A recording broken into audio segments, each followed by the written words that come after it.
The Jacksonville Jaguars lost to Blaine Gabbert.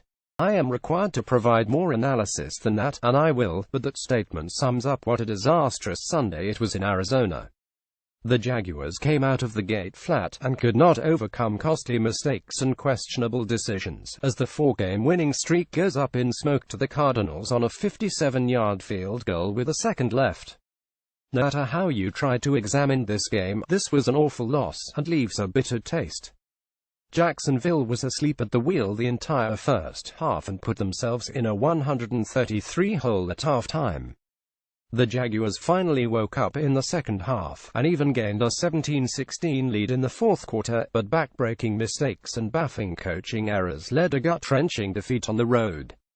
A breakdown of the crushing loss to the Cardinals, stagnant performance by Blake Bortles and the offense-aid. Jaguars' offense was stuck in the mud for much of the day, especially early.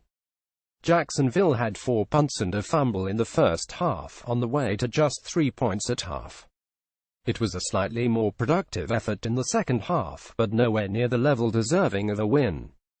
Blake Bortles scored 2 touchdowns with his legs, but in the passing game, Bortles made the all-too-familiar throws that have cost the Jaguars games. With under 3 minutes to go in the game, and already in range for a leading field goal, Bortles threw an interception right to Tyrann Mathieu to kill the scoring threat. The Cardinals went all in on stopping the run and putting heat on Bortles, and it worked. The blueprint to stop Jacksonville's offense is becoming more clear by the week, and teams are taking note.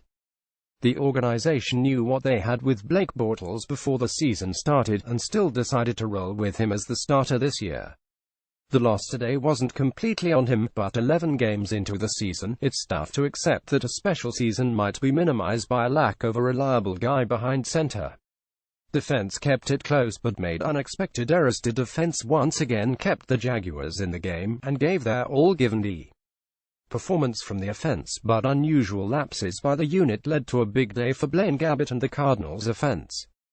Busted coverage in the second quarter allowed for a wide-open touchdown pass and a 130 lead for Arizona. Then in the fourth quarter, the story of the game for the defense was summed up by back-to-back defensive possessions early in the fourth quarter. After a strip sack by Yannick Ngakoue that was scooped up for a touchdown by Calais Campbell to give the team the first lead of the game, the Jaguars proceeded to give up a 52-yard touchdown bomb from Gabbert on the subsequent drive that quickly erased the lead. Jacksonville didn't have a bad day on defense, and gave the offense chances to win again, but it was big pass plays from Blaine Gabbert nonetheless that were an unwelcome and surprising occurrence on Sunday. The former Jaguars quarterback outgunned the current Jaguars quarterback, a brutal development in an eyesore of a game. Inexplicable coaching at the end of the game. Indefensible play calling in the final minutes of the game by the Jaguars coaching staff gave the Cardinals a last chance to win in regulation, for which they took full advantage. The Jaguars got the ball back tied at 24 with 114 to go at their own 10-yard line. Backed up, it was okay to accept overtime, and on the first play it looked like that was exactly what Jacksonville was doing. But after a 2-yard run on first down, the Jaguars decided to throw a short pass over the middle to Marquise Lee. It went incomplete to stop the clock, and saved the final timeout for Arizona. The Cardinals used the timeout after a 5-yard run on third down, and won the game on the ensuing possession.